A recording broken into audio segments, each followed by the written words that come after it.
Let's talk about advertising models. What's driving the interest in advertising today, whether it's in SVODs adding ad tiers or the fast channels growing so dramatically? Yeah, from your experience, what's driving that? Yeah, I think it's interesting. I mean, we traditionally play as a company supporting premium content services.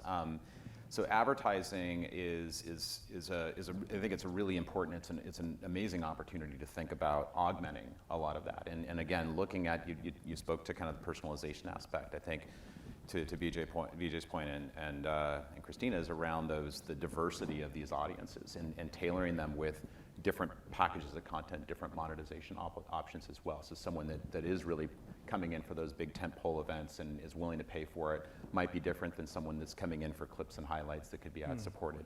I think we're seeing a really interesting opportunity, in particular with sports, of the coexistence of these models. So if you think about sports content, it's naturally pre-programmed perfectly for advertisements, right? There's timeouts, there's injury breaks, there's half times.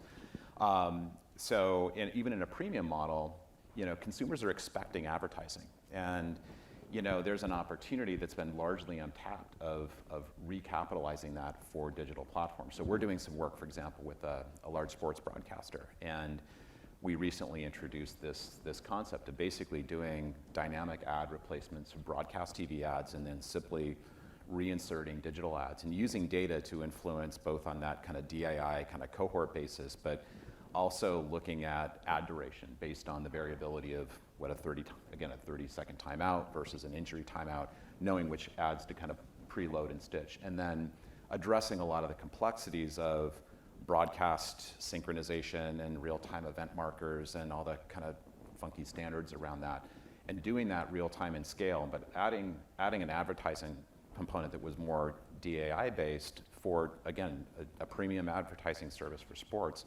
We were able to increase their gross revenues by 20%. And this was a very well-established, multi-million, subscriber premium service that all of a sudden overnight, 20% lift without changing the consumer experience. In fact, you're probably adding to it because the advertisements you're bringing in is a little bit more targeted, it's a little bit more personal, it's a little bit more contextual to kind of that particular experience. So I think there's some really interesting kind of coexistence opportunities there. So the combination of growth of the audience base and technology that's solving some of these problems that have existed. And again, guess what? It's all data, back to data again. Yeah. Right.